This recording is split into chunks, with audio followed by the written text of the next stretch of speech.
신명기 13번째 시간입니다. 오늘 말씀은 신명기 7장 1절부터 16절 말씀입니다. 1절부터 4절 말씀을 합독하고 신명기 7장 1절부터 16절 말씀을 보도록 하겠습니다. 그러면 신명기 7장 1절부터 4절 말씀을 한 목소리로 합독하겠습니다. 내 하나님 여호와께서 너를 인도하사 내가 가서 차지할 땅으로 들이시고 내 앞에서 여러 민족 헷 족속과 기르가스 족속과 아모리 족속과 가나안 족속과 브리스 족속과 히위 족속과 여부스 족속 곧 너보다 많고 힘이 센 7 족속을 쫓아내실 때에 내 하나님 여호와께서 그들을 내게 넘겨 내게 치게 하시리니 그때에 너는 그들을 진멸할 것이라. 그들과 어떤 언약도 하지 말 것이요 그들을 불쌍히 여기지도 말 것이며 또 그들과 혼인하지도 말지니 내 딸을 그들의 아들에게 주지 말 것이요 그들의 딸도 내 며느리로 삼지 말 것은 그가 내 아들을 유혹하여 그가 여호와를 떠나고 다른 신들을 섬기게 하므로 여호와께서 너에게 진노하사 갑자기 너희를 멸하실 것임이니라. 자, 이 부분 가지고 우리가 자식들을 불신자하고 결혼시키지 말라 이런 얘기들을 많이 합니다. 어느 정도는 일리 있는 말이고요. 또 상당히 중요한 부분도 사실은 있습니다. 그런 의미에서 우리가 믿음의 가정에 또 정말 신앙이 있는 그런 부모 밑에서 자란 사람을 만나서 해야 됩니다. 물론 그것도 참 중요하지만요. 이 너무 성격이 다른 이렇게 같은 정서가 맞지 않는 사람이라면 신앙이 같더라도 결국은 또 다른 갈등이 될 수 있기 때문에 이런 부분은 조금 주의해야 되는데 오늘은 어쨌든 그런 얘기를 하려고 하는 건 아니고요. 일단 이 말씀에서 이스라엘 백성들로 하여금 가나안 땅에 들어갔을 때 뭐 하지 말라고요? 그들의 그러니까 섞여 살지도 말고 그들에게 자녀와 혼인시키지도 말라는 것입니다. 그러니까 하나님께 한마디로 신실하게 하라 이 말이죠. 하나님은 이스라엘 백성들 역시 가나안 땅에서 우상 숭배자들의 모습을 그대로 답습할 것을 우려하셨기 때문에 계속 모세를 통해서 가나안 땅에 있는 7 족속을 다 몰아내고 그들의 우상을 다 없애버려서 절대 본받지 말라고 계속 그것을 명령하고 전달하고 있는 겁니다. 그 신앙에서요, 우리 자녀들이 세상의 문화를 너무 빨리 배우거든요. 사실 저도 세상의 문화를 보면 참 좋은 게 많아요. 아니 재밌는 게 많죠. 좋지는 않은데 그걸 자꾸 접하다 보니까 재미있어요. 길들여지는 거예요. 이걸 하지 말라는 거거든요. 그래서 우리가 믿음의 삶을 살아가고 세상과 조금 단절된 삶을 살아가더라도 영적인 것을 놓치지 말고 살아가라는 것입니다. 한마디로 신앙의 본질을 지키라는 거죠. 우상들과 우상 숭배자들과의 모든 교제에 대해서 아주 엄격하게 금하시는 거예요. 이스라엘 백성들이 차지할 땅에는 여러 민족들이 있었습니다. 아까 보니 헷 족속, 기르가스 족속, 아모리 족속, 가나안 족속, 브리스 족속, 히비 족속, 여부수 족속. 그래서 이스라엘 백성들보다 많고 힘이 센 7 족속이 있었습니다. 근데 그들을 다 쫓아내실 거라고 약속하신 거예요. 그리고 그들을 향한 심판이에요. 그러니까 아이와 여자와 노인까지 죽이면 어떻게 하냐라고 하는데 하나님이 그 땅을 향한 심판이라고 보시면 됩니다. 너무나 하나님 보시기에 악할 만큼 동성연애까지 심하기 때문에 또 그것이 음행으로 이어지고 그것이 우상숭배로 이어지기 때문에 하나님은 아예 자녀들의 혼인을 금하신 거예요.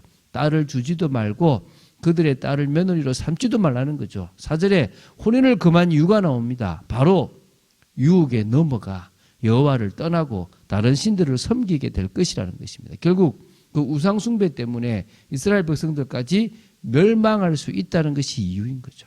그래서 가나안 땅에 들어가거든 반드시 우상 숭배 제단을 다 헐어버리고 주상을 다 깨뜨리고 이게 이제 바알이거든요. 아세라 목상을 다 찍어버리고 조각한 우상들을 불살라 다 태워버리라는 것입니다. 하나님께서 싫어하시고 진노하시는 것들을 옆에 두면 금방 그것들에요. 물들게 돼요. 영향받게 돼요. 이게 음행과 연결되어 있다는 사실을 기억해야 될 줄로 믿습니다. 자, 그래서 하나님께서 이스라엘 백성들에게 이렇게 하나님만을 섬기라고 하신 이유를 분명히 설명하고 있습니다. 6절, 7절입니다. 너는 여호와 내 하나님의 성민이라.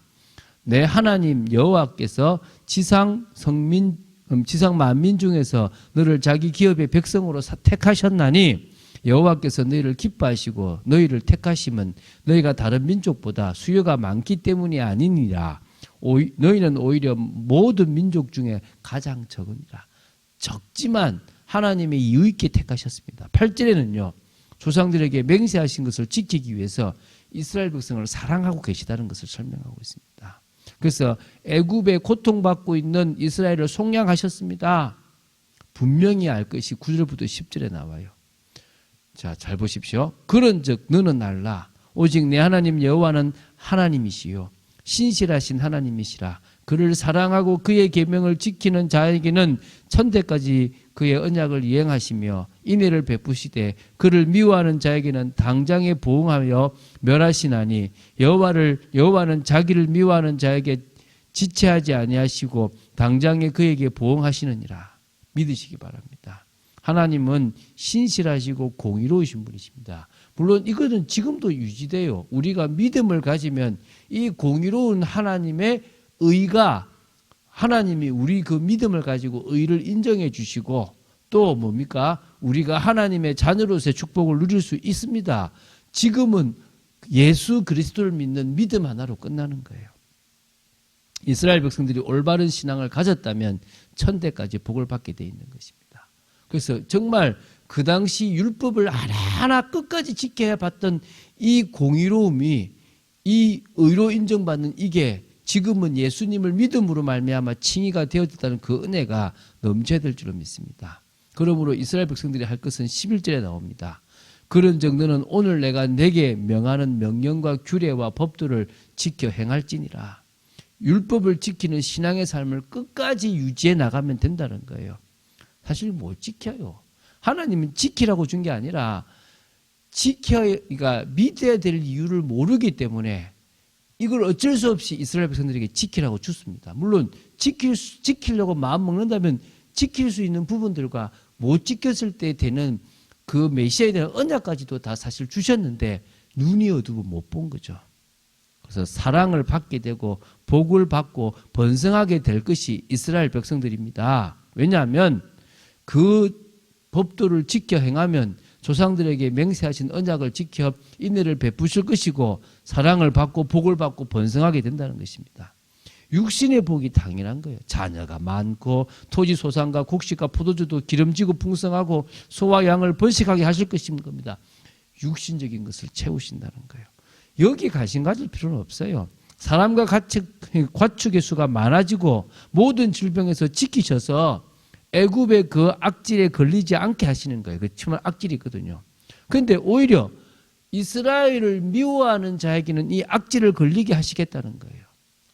가나안 땅에 있는 모든 족속에게 긍휼을 베풀지 말라라고 다 진멸해 버리라고 하시는 겁니다. 그 신을 섬기면 올무가 되니까 섬기지 말라고 하는 거예요. 자, 왜 자꾸 이렇게 계속 모세를 통해서 강조하십니까? 하나님은 복 주시기 원해요. 지금 왜 우리에게 믿으라고 자꾸 얘기합니까? 우리가 믿음 아니고서는 하나님과의 교제가 이루어질 수 없기 때문이에요. 왜 이스라엘 백성들은 그 율법을 지켜 행합니까? 그래야만 가나안 땅에서의 완전한 복과 백성으로서의 복과 진짜 복이 많은 거예요. 지금 우리도 구원을 받았고 구원의 축복을 우리가 살아가는 이 세상에서 누리기 위해서는 온전한 믿음으로 나아가야 되는 거예요. 구별된 삶을 살아가야 되는 것입니다. 우리가 명절을 지나면서 봤잖아요. 얼마나 많은 불신 가족들이 세상 속에서 힘들어합니까? 어려움 당합니까? 저는요, 이 시간이 지금 짧은 이 시간에 이 말씀을 다 전달하기 어렵지만 자꾸 전달하려고 하는 이유가 있습니다. 아, 이렇게 어려웠구나. 이렇게 힘들었구나. 그런데 지금은 이 믿음 하나로 끝나는구나. 올바른 믿음을 가지고 있는 성도라면 가족들까지도 인정하는구나. 먼저 하나님의 인정을 받고 불신자들의 인정을 받고 마지막에는 가족들까지도 인정하게 되어 있구나. 그래서 우리는 믿음의 삶을 향하여 도전하면 되는 거예요. 모든 상황 속에서 먼저 믿음 고백하는 겁니다. 나는 진짜 문제가 해결됐으니까 이 문제 상관없다. 주님이 주인이다. 내 전체 삶의 영역에 하나님이 역사하시고 주관하신다. 나는 하나님의 뜻을 이룰 것이다. 그리고요, 계속 거룩을 향해 나아가십시오. 뿐만 아니라 진정으로 우리는 복음적인 선택을 해 나가는 것입니다.